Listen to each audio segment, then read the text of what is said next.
In today's lecture, we want to look at a really fascinating topic. We've spent a lot of time looking at the electrical properties of the cells in the nervous system, the neuron.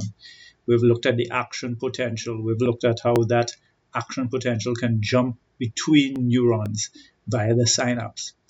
Today, we want to look at how these electrical signals in the brain can be measured, not within single neurons, but as a collective, and how they generate what we typically call brainwaves. Then we want to consider how these brainwaves have been important in helping us to understand sleep. And once you're talking about sleep, we have to talk briefly about circadian rhythms. So let's dive right in by looking at this image of the brain again. One of the things we notice again is that there's functional localization. Different areas of the brain are responsible for performing different tasks.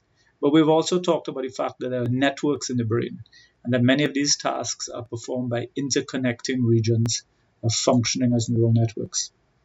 Now, the area of the brain that we've really spent a lot of time focusing on is the convoluted outer surface, which we call the cerebral cortex. And in human beings, the cerebral cortex has developed extensively, hence the need for the folding and the convolutions to allow it to fit within the skull. If you were to actually just look at the cerebral cortex, it has some interesting features. It has a total surface area of over 2 meters squared, or 2.5 square feet. 2/3 of this is actually hidden within the sulci when it turns down in its grooves. And each person has a unique folding pattern. So even though each brain looks generally the same, actually each folding pattern is almost as unique as a fingerprint. Now, this outer layer of cortex is not very thick. At the bottom of the sulci, it might only be 1.5 millimeters thick. And at the top, the full thickness is 4.5 to 5 millimeters thick.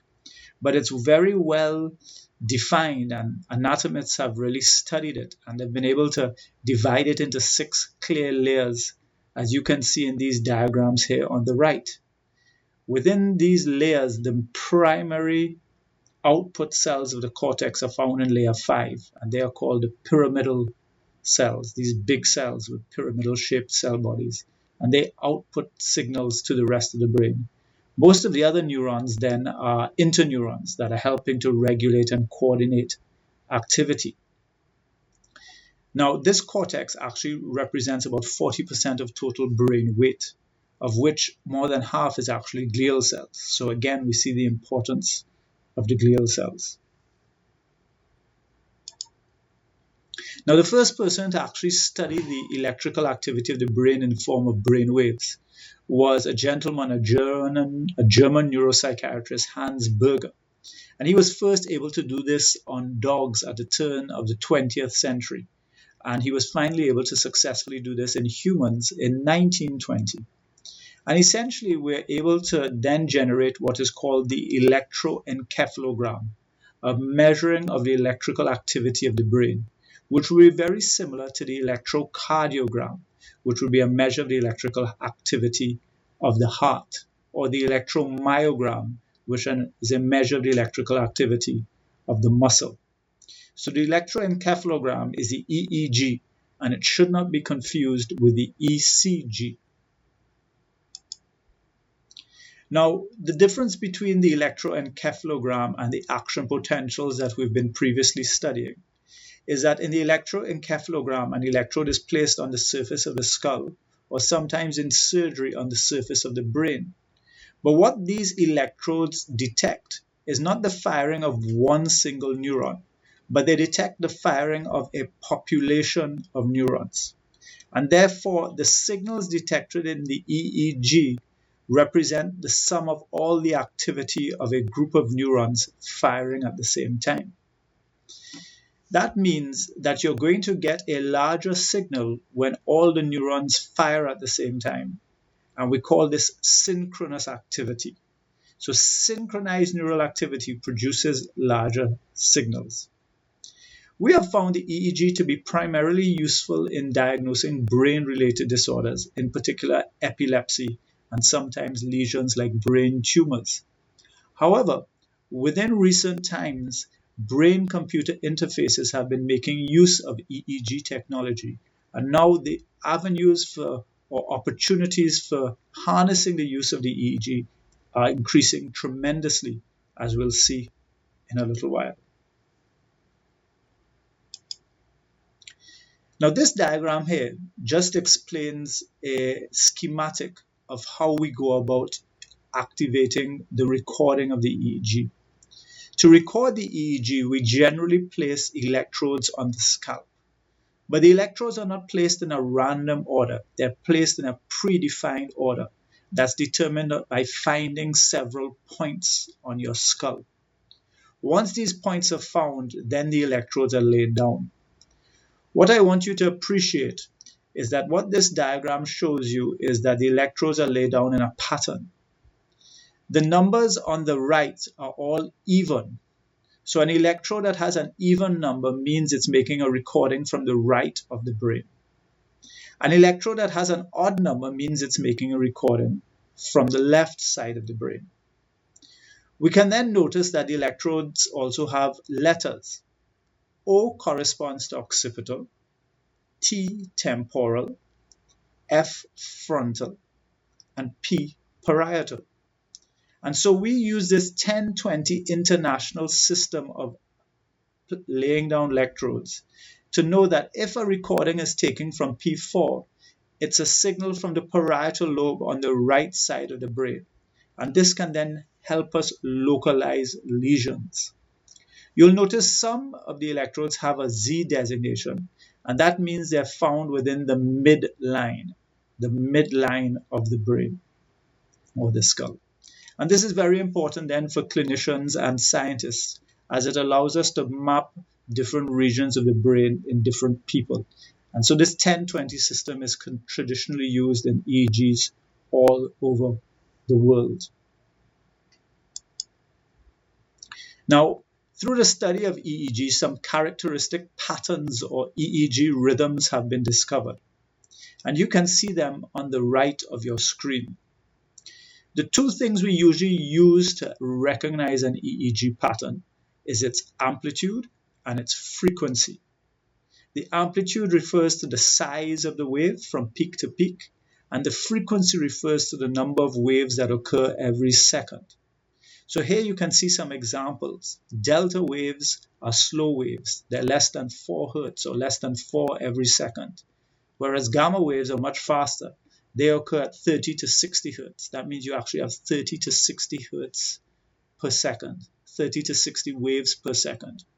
And these waves are characteristics of different types of activity in the brain, as we'll see in a little while. So before we go any further, we're going to play a short video just describing and showing you the potential for use of brain waves in today's technology, using today's technology. The video is only about 10 minutes long, but it's tremendous in allowing us to appreciate what we can do with brain waves today.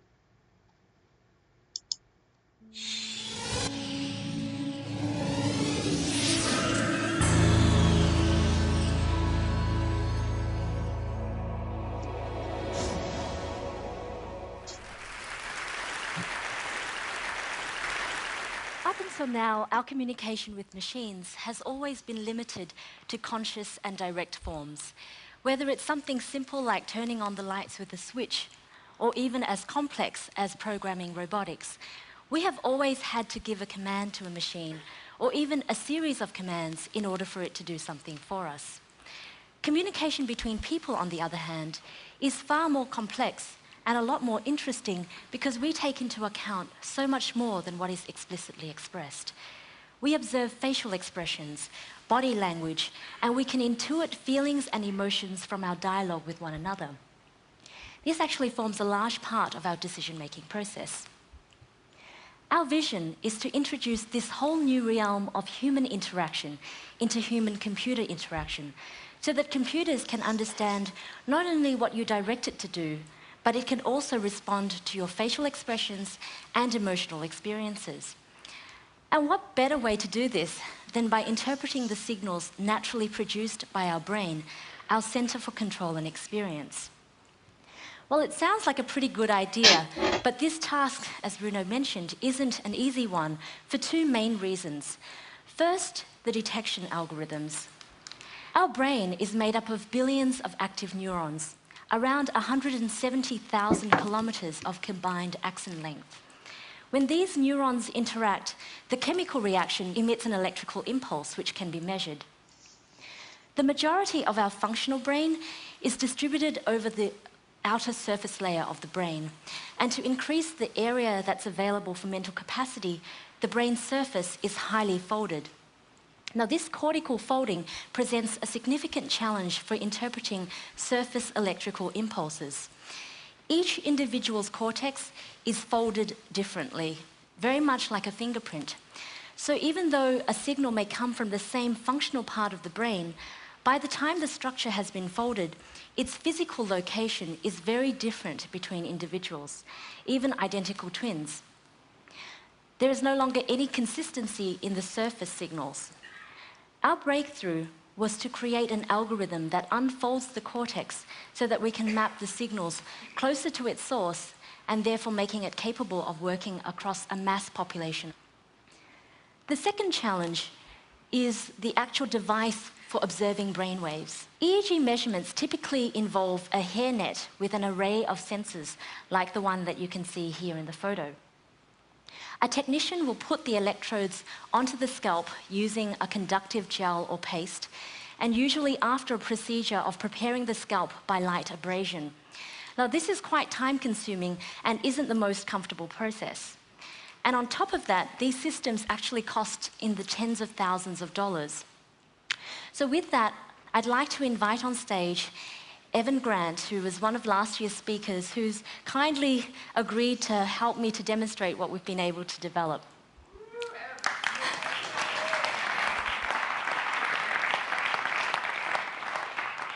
So the device that you see is a 14-channel high-fidelity EEG acquisition system. It doesn't require any scalp preparation, no conductive gel or paste. It only takes a few minutes to put on and for the signals to settle. It's also wireless, so it gives you the freedom to move around. And compared to the tens of thousands of dollars for a traditional EEG system, this headset only costs a few $100s. Now onto the detection algorithms. So facial expressions, as I mentioned before, and emotional experiences are actually designed to work out of the box, with some sensitivity adjustments available for personalization.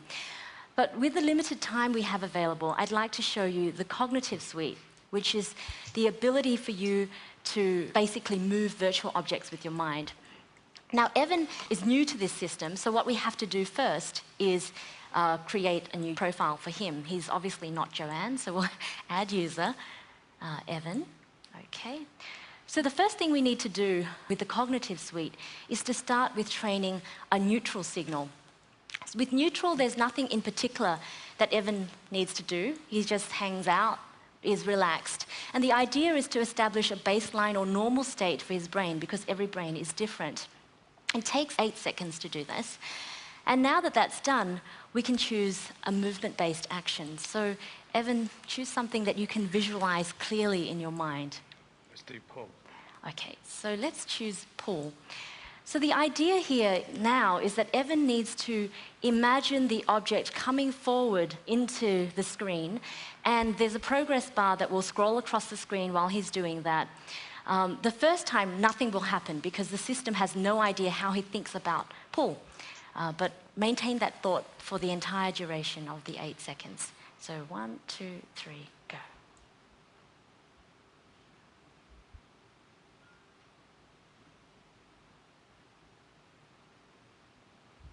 Okay, so once we accept this, the cube is live. So let's see if Evan can actually try and imagine pulling.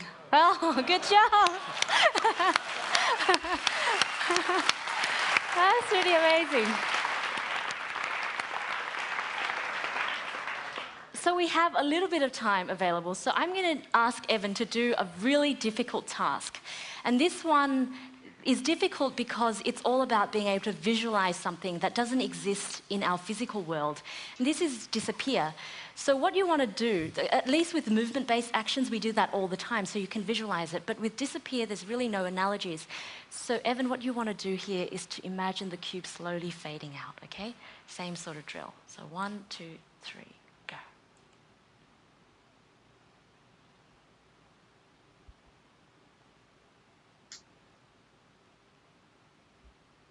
Okay, let's try that.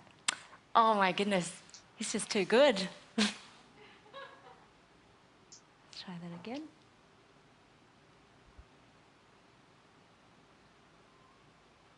Losing concentration. But we can see that it actually works, even though you can only hold it for a little bit of time. As I said, it's a very difficult process to imagine this.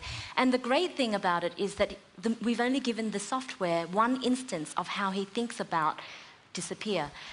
As there is a machine learning algorithm in this. Thank you. That's all. Good job. Good job. Thank you, Evan. You're a wonderful, wonderful example of the technology. So, as you can see before, there is a leveling system built into this software so that as Evan or any user becomes more familiar with the system, they can continue to add more and more detections so that the system begins to differentiate between different distinct thoughts. And once you've trained up the detections, these thoughts can be assigned or mapped to any computing platform, application, or device. So I'd like to show you a few examples because there are many possible applications for this new interface. In games and virtual worlds, for example, your facial expressions can naturally and intuitively be used to control an avatar or virtual character. Obviously, you can experience the fantasy of magic and control the world with your mind. And also, colors, lighting, sound, and effects can dynamically respond to your emotional state to heighten the experience that you're having in real time. And moving on to some applications developed by developers and researchers around the world. With robots and simple machines, for example, in this case, flying a toy helicopter simply by thinking lift with your mind. The technology can also be applied to real-world applications. In this example, a smart home. You know, from the user interface of the control system to opening curtains or closing curtains.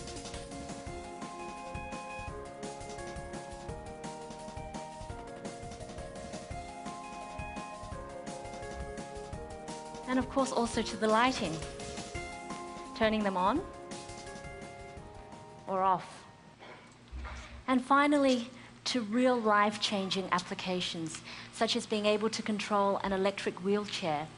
In this example, facial expressions are mapped to the movement command. Now blink right to go right.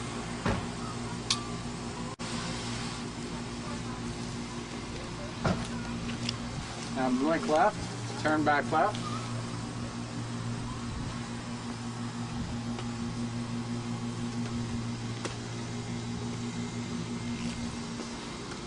Now smile to go straight. We are really, thank you. We are really only scratching the surface of what is possible today. And with the community's input and also with the involvement of developers and researchers from around the world, we hope that you can help us to shape where the technology goes from here. Thank you so much.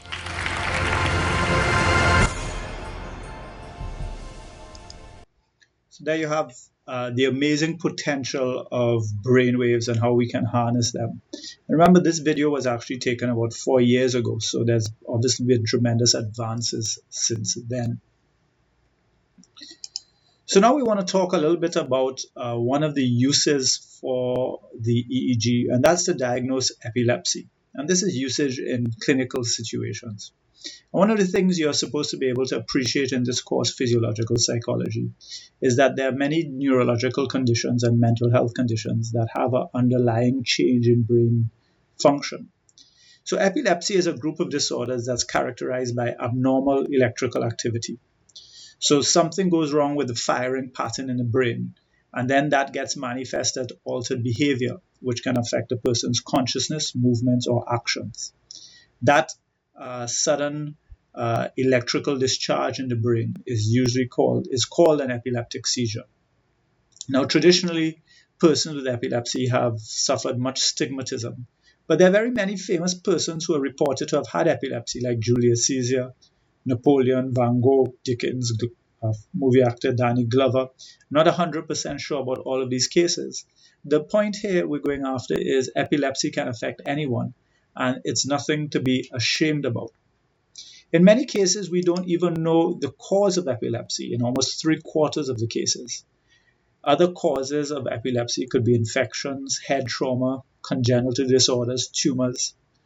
Therefore, important if someone presents with a seizure that you try and rule out all of these causes, which in many cases can be treated before you determine to say that person has epilepsy and needs psychopharmacology.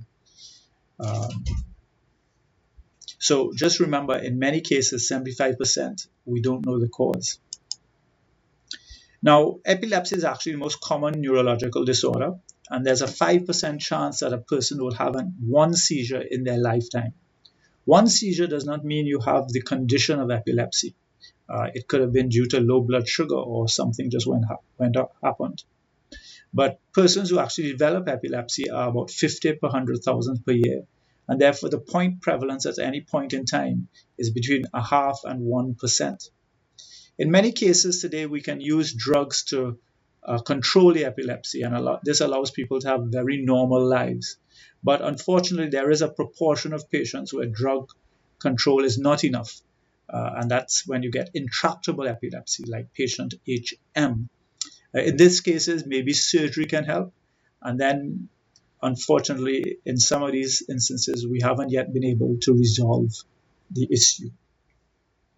This diagram here just simply shows that epilepsy incidence peaks in early childhood and in late adult life. Now, we can classify epilepsy based on where the start of the electrical discharge occurs. Usually, if it's in the cortex, it's very localized, and we get what's called a focal seizure. When it occurs in the subcortical regions, it tends to affect the entire brain, and then we get what we call a generalized seizure. The differences in these two seizures are usually very well apparent. A generalized seizure usually affects the whole body and affects total consciousness, whereas focal seizures tend to only affect one aspect of the brain.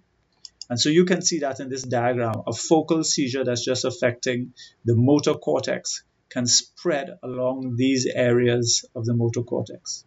And depending on what area of the brain is affected by the seizure will determine on what your behavior will be. It could be a motor response if it affects the motor cortex, an aura, a sense of a visual or sensory experience if it affects the somatosensory cortex, a visual experience if it affects the visual cortex. And when you get the temporal lobe being involved, you can get complex behaviors and senses of emotions, all kinds of strange things happening. So let's just look at a little video that talks about the classification of epilepsy now.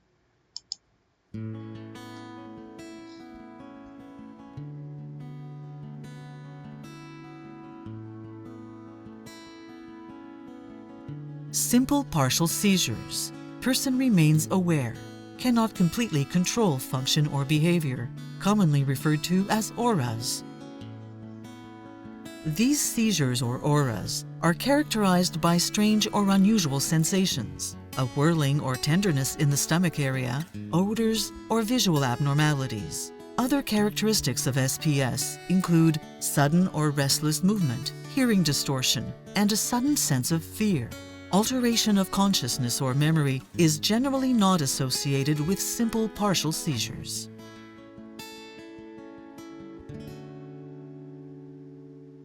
Complex partial seizures. Person experiences impaired consciousness, cannot completely control function or behavior. Complex partial seizures are often preceded by an aura.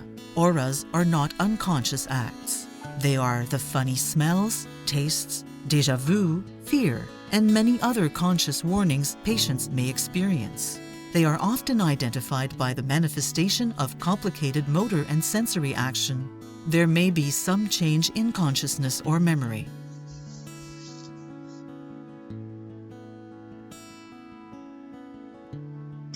A partial seizure seen here in the temporal lobe may spread, becoming a generalized seizure.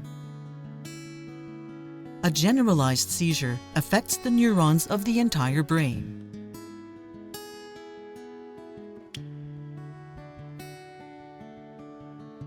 A generalized convulsion occurring in two phases. Tonic phase, stiffening of the muscles, the person loses consciousness and falls as the body grows rigid. Clonic phase, body extremities jerk and twitch. After the seizure, consciousness returns slowly. When the person wakes up, they are often confused or disoriented.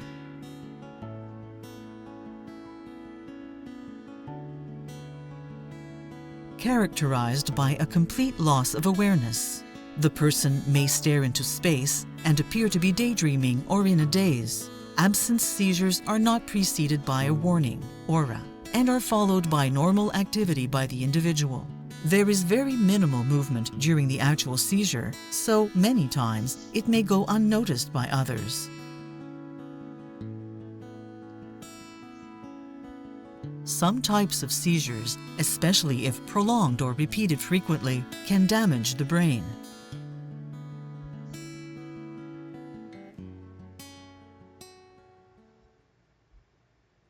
Okay, so I hope that was useful in helping us just to clarify the different types of epilepsy. This diagram here, this chart also explains the different types, distinguishing between generalized seizures, which affect the entire brain, and partial seizures, which simply start in a certain location, starting at a focus. And this diagram here shows us how we can use the EEG with the different leads to diagnose epilepsy. Here we see an uncontrolled discharge that's typical of epilepsy, and the fact that it's occurring across all the leads suggests that this is a generalized seizure. If it was focal, it would be localized to one area and only 2 or 3 leads. And so you can see how the EEG is useful in helping us to diagnose the condition of epilepsy. So let's talk about another place where we use brain waves and the EEG, and that's in sleep studies. Now, sleep is a strange phenomenon, but it's something that's essential to life. It's found in almost every single animal except the smallest, simplest forms of animals. And in cases where you deprive animals of sleep, they can actually die. It has been defined as a behavioral state, so sleep is a behavior, even though we tend not to be moving. But it's marked by a characteristic immobile posture and diminished but readily reversible sensitivity to external stimuli. One thing we'll see in a little while, though, is that some animals can sleep and actually move. For example, the dolphin. And other animals can actually sleep standing up with their eyes open. So sleep can take many, many different forms, but this is a basic definition that we can use. Now, this image on the right-hand side allows us just to recognize that animals require different amounts of sleep. Large animals like cows and goats and cattle, they seem to require much less sleep, whereas certain animals like the bat spend a lot of time sleeping. Notice the cat spends up to 14 to 15 hours a day sleeping, and this is similar of the species in general. So often when you go to the zoo and you think that lion is sleeping, it's not that he's bored because he's in a small area. That's just part of his natural operations. Human beings generally tend to need 7 to 8 hours of sleep a day. And there's a lot of epidemiological research that indicates that if you get too little sleep, it's not good for your health. But it also is research that shows if you get too much sleep, it's also not good for your health. And so there seems to be a narrow range or band in which human beings require about 7 to 8 hours, maybe 6 to 8 hours of sleep a night. And so human beings oscillate between this awake state and this sleep state. And when you actually look at the sleep state, you see that it can be divided into 2 distinct stages. The first is called slow wave sleep, and the second is called REM sleep. And sometimes we call slow wave sleep non-REM sleep to make the division even simpler. Now, a complete sleep cycle will consist of slow wave sleep plus REM sleep, and that will last approximately 90 to 120 minutes. And we want to look at what is actually happening during a complete sleep cycle. This is just a dolphin I mentioned to you before. And just of interest, the bottlenose dolphin sleeps one hemisphere at the time. So while his right hemisphere is awake, his left hemisphere is sleeping, and vice versa. Very, very interesting. And the reason for this is it allows the animal to still surface to breathe, because the animal needs to be moving in order to breathe and cannot just sleep by descending underwater. Now, this is the pattern of sleep that takes place in a night. You're awake and you fall asleep, and you move into slow wave sleep. And slow wave sleep has 4 stages, 1, 2, 3, and 4. Actually, modern classifications actually group 3 and 4 into one stage called deep sleep. But let's just use stage 1, 2, 3, and 4 for our purposes. And so you move from stage 1 to 2 to 3 and 4. And then you go backwards. You go from 4 to 3 to 2 and 1. And then after that process, you enter into what's called REM sleep. So a complete sleep cycle goes 1, 2, 3, 4, 3, 2, 1, REM. And that lasts about 90 to 120 minutes. And you'll repeat that 3 to 4 times a night. But notice as the night wears on, you often don't go all the way down into deep sleep, into stages 3 and 4. The other thing to appreciate about sleep is over your lifetime, you tend to require less and less sleep. So babies only require about 18 hours of sleep a day. But as you get older, you find people sleep much less, maybe 5 to 6 hours.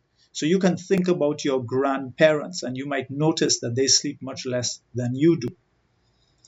The thing that seems to change particularly over this period of time is the amount of REM sleep that's required. Babies seem to lead a lot more REM sleep, and that seems to drop over time to what you find in adult life. Now, the reason we're able to identify the different sleep stages is because these stages are associated with different EEG patterns. Now, a little earlier, we looked at the fact that you define the EEGs by the frequency and the amplitude. And what happens is as you descend into deeper sleep, the waves get slower and larger. So in stages 3 and 4, you have what are called delta waves, less than 4 hertz, which have a large amplitude. When you're awake, you have beta waves, which are about over 20 hertz. As you just fall asleep, you enter into stage 1, where you have alpha waves, which are about 8 to 12 or 8 to 14 hertz. And then as you go through sleep, you have different patterns appearing, like sleep spindles and K complexes.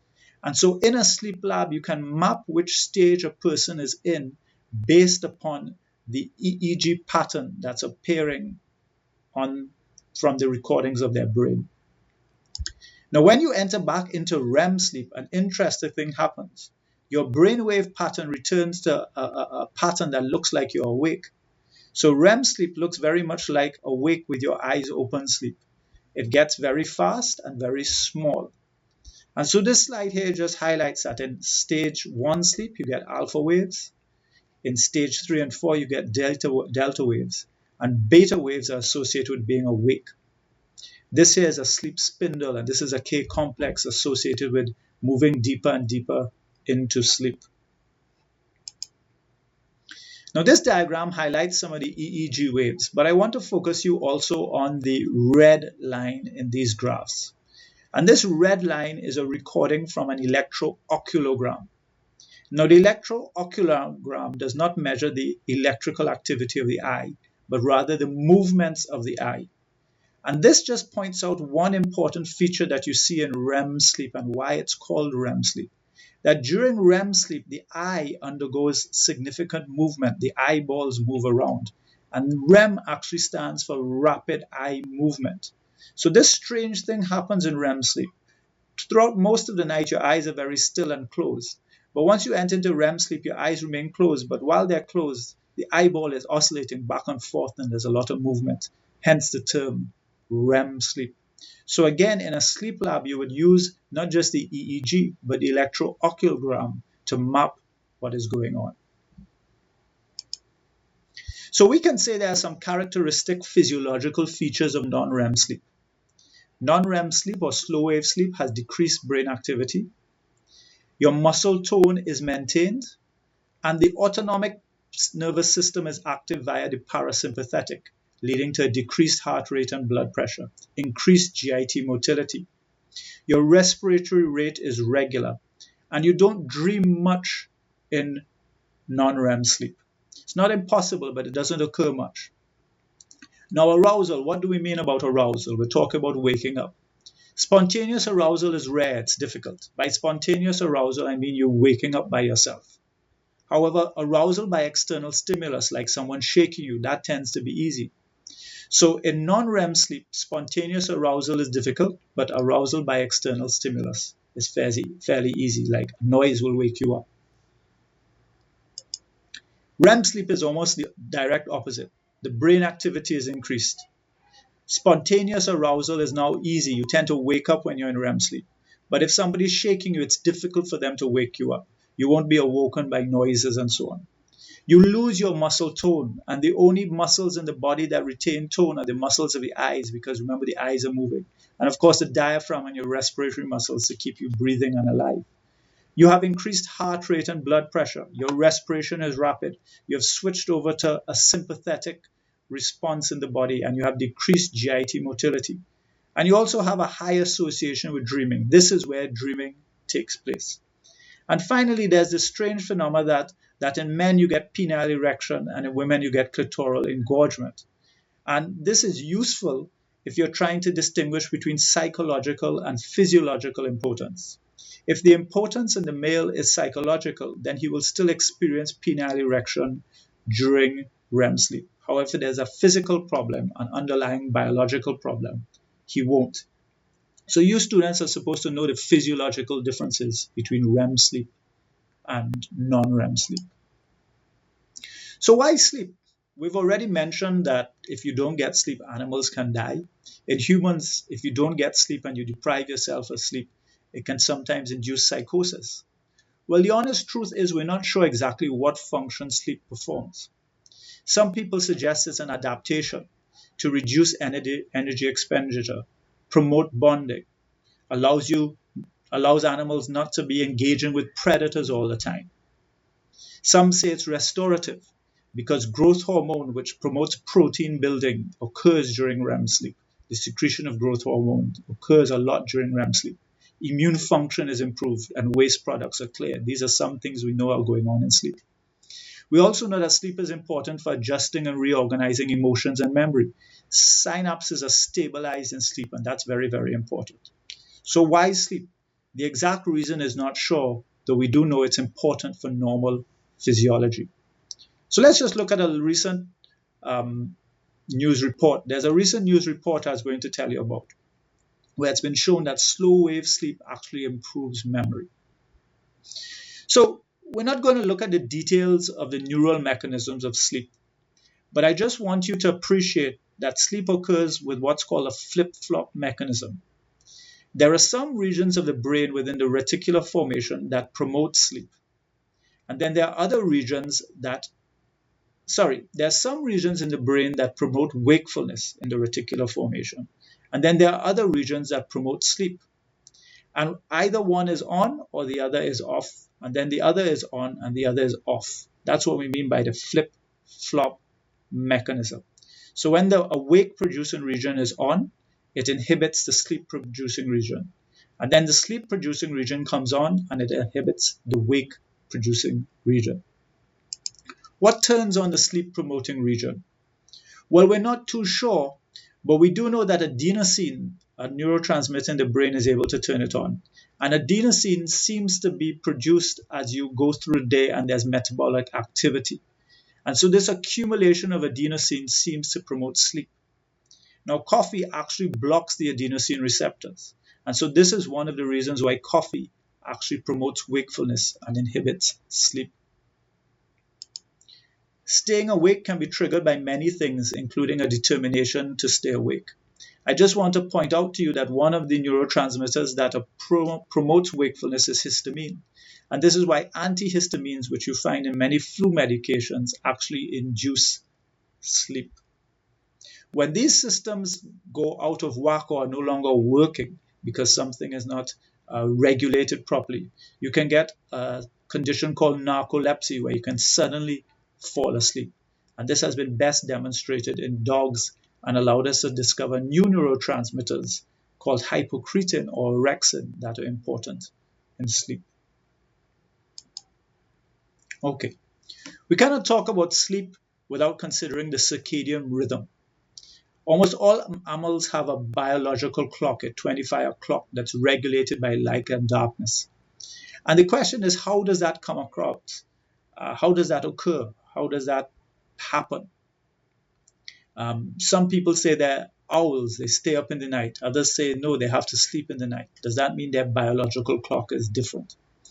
Well, the honest truth is we all tend to have the same biological clock, though it can have different phases or different lag patterns, and some people respond to light differently. And the key to this is the fact that we all have something called a suprachiasmatic nucleus. This is a little group of neurotransmitters, neurons, found just above the optic chiasma that's related to the eyes. And there's a nerve that comes off the retina and goes to the suprachiasmatic nucleus. And it helps to regulate this biological clock.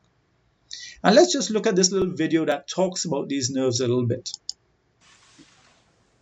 So what I'd like to do in the second half of this lecture is to really tell you about what we know about the control of rhythms in mammals. And in humans, we synchronize to light, and that light is received by our eyes and the retina, and this information travels down the optic nerve into the base of the brain in a region called the hypothalamus. And within the hypothalamus sit two very small wing-like structures shown here in yellow that are composed of a few thousand neurons. And we know now from animal experiments that I'm going to tell you about in a few minutes that these structures actually contain our biological clock. The suprachiasmatic nucleus, or the SCN as we call it, acts as a biological clock system for us in our brain. Now, if we look inside the SCN, we find that it's really made up of a network of nerve cells, many thousands of them.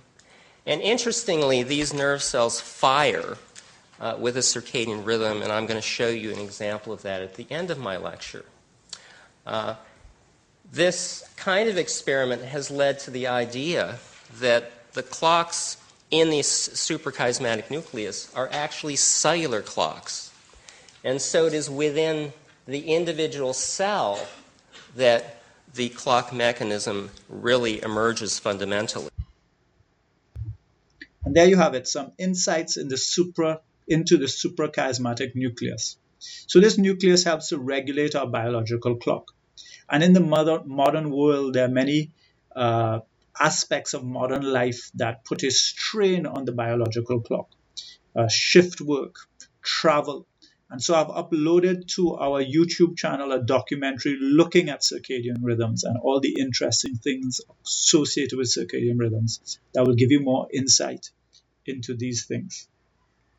And so that ends our lecture today on brainwaves, sleep, and circadian rhythms. So we have seen that our nerve cells collectively function to produce brainwaves, and these brainwaves have particular patterns. These patterns can be useful in measuring normal physiological processes like sleep and circadian rhythms. They can be useful in diagnosing disorders like epilepsy. And we've also seen that they are now being harnessed through brain-computer interfaces to do incredible things that open up all kinds of amazing possibilities for the future. And therefore, the understanding of brainwaves and where they can take us is an area ripe for interest and study. And I hope this lecture has encouraged you to explore these areas a little bit more. Until next time, as always, Good day.